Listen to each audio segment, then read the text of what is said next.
Bonjour et bienvenue dans ce nouveau module où nous allons développer notre premier site internet. Je vous propose de partir directement sur le code et de repartir sur une feuille blanche. Donc là, j'ai supprimé tout ce qu'on avait fait, autant dans la partie main CSS que dans la partie cv.html. Donc n'hésitez pas à faire de même et à repartir d'une feuille blanche. J'ai juste laissé le lien vers le fichier main.css. Ce que je vous propose de faire, c'est déjà de commencer en créant la partie header de notre document.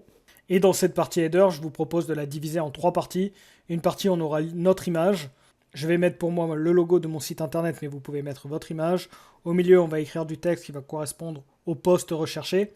Et à droite, on va y mettre nos informations personnelles. Je vais déjà faire un conteneur qui va contenir l'ensemble du header et je vais créer une classe. On verra plus tard ce qu'on y met dedans, mais déjà, je vais créer une classe que je vais appeler header. Dans ce header, je vais mettre trois parties. C'est ce que je vous avais dit. Donc, je vais créer la partie image. Donc, je vais utiliser aussi une classe. Je vais le mettre directement. Classe photo perso. Je vais l'appeler ainsi. Je vais faire une deuxième partie qui va contenir les informations du poste recherché. Donc, je vais créer une classe aussi. Je vais l'appeler poste recherche. Et la dernière partie, ça sera les informations personnelles. Et donc, de la même manière, je vais créer une classe aussi. Et je vais l'appeler info perso. Dedans, on va déjà commencer à mettre des informations. Je vais y mettre ici les postes de recherche. Donc je vais mettre formateur en informatique. Je vais sauter une ligne. En dessous, je vais y mettre développeur web. On va à nouveau sauter une ligne. Et enfin, chef de projet. Voilà. Donc on met ces trois informations. Dans cette partie, on va y mettre nos informations personnelles. Donc on met des BR pour sauter des lignes.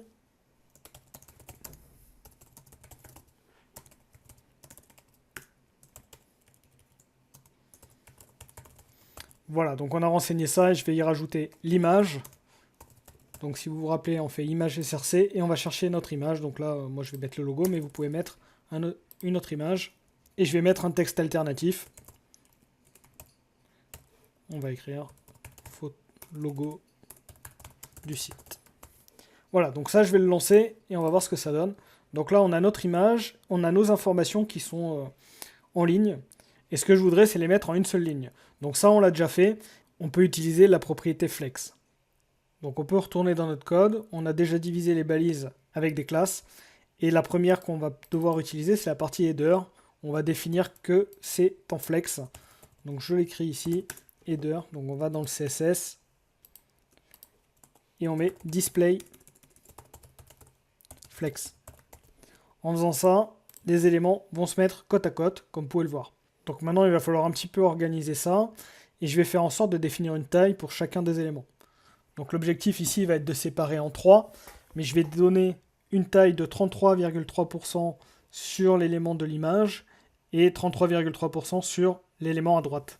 Et celui du milieu sera en auto. Donc on va faire ça. Donc on a utilisé trois classes différentes et je vais les utiliser également à cet endroit-là. Donc je peux dire header.photo perso. Donc quand je l'écris ainsi, ça veut dire que c'est dans header, j'utilise la classe photo perso. Donc c'est vraiment parce qu'il y a cet embranchement ici, header photo perso. Si je mets ma classe photo perso en dehors de header, la propriété CSS qui est écrite ici ne sera pas appliquée. Donc ça, faut le savoir aussi, on ne l'avait pas vu précédemment. Donc je vous le montre. Donc je vais définir une taille, on va mettre 33,3% pour l'image. Je vais les renseigner sur toutes. Du coup, post recherche. On va mettre sur celle-ci un flex auto pour que ça prenne la taille qui est disponible. Et pour la dernière, on va mettre exactement la même chose que la première. Donc je vais l'écrire header.info perso et on va mettre un width de 33,3%. Alors pour le moment, je le divise parce que potentiellement, je vais mettre d'autres codes à l'intérieur qui sera différent. Donc je préfère le diviser pour le moment. Si jamais c'est la même chose, on pourra mettre sur la même ligne. Parce qu'effectivement, je peux faire ça. Je peux mettre une virgule ici et marquer header info perso. Là, ça va très bien fonctionner pour le moment. À la limite, on va le faire. Je vais le laisser comme ça et là, je vais actualiser. Vous allez voir que les éléments se sont répartis. Donc si je réduis la taille de l'écran, Alors on a un problème sur l'image, mais vous allez voir, c'est parce qu'il faut définir une taille sur celle-ci. Donc pour mon image, je vais déjà mettre une taille prédéfinie.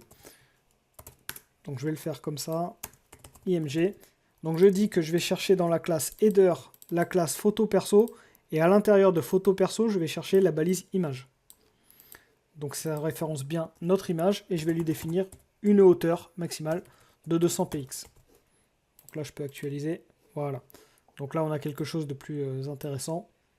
Alors ça continue à survoler.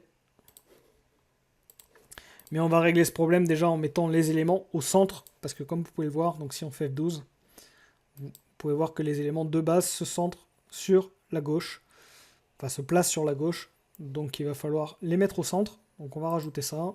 Donc sur la partie header ici, je peux faire un align item, on va mettre center, ça va les aligner, align item va les aligner de manière verticale, et on va rajouter le text line pour le centrer à l'horizontale.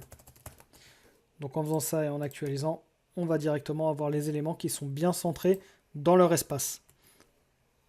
Donc si on regarde ici, on peut voir voilà, que les éléments sont bien centrés dans leur carré. Donc maintenant ce qu'on va faire, c'est qu'on va grossir la taille des textes et on va y mettre un petit peu de couleur. Donc là je vais définir quelques balises un peu générales. Donc je vais les mettre au-dessus d'ailleurs. Je vais mettre un commentaire ici pour dire que c'est la partie header qu'on était en train de faire. Donc je vais le faire comme ça, pour que ça soit bien visible que c'est un commentaire. Donc je vous rappelle qu'un commentaire, ce n'est pas interprété par la machine, c'est juste une information pour le développeur. Donc ici j'ai mis un commentaire et je vais en mettre un autre. Ici je vais mettre fin header. Voilà. Et au-dessus, je vais mettre des informations relatives au reste de mon document. Donc par exemple sur le body, je vais changer la taille de mon texte, enfin pas la taille, la police de mon texte. Donc je vais mettre font family et je vais utiliser la police que j'utilise assez régulièrement. Voilà, je vais mettre celle-là. Et je vais définir également une taille. Donc on va définir une taille de 40. Font size 40 px. Et je vais également définir des couleurs que j'utilise aussi souvent. Donc là, vous pouvez bien sûr mettre les couleurs que vous voulez. Je vais en mettre 3. Ce qui me permettra de les réutiliser plus tard sur mon site, à l'ensemble des endroits. Donc il y a une couleur blue un peu foncée, un peu light, 1490 D7, et une couleur orange.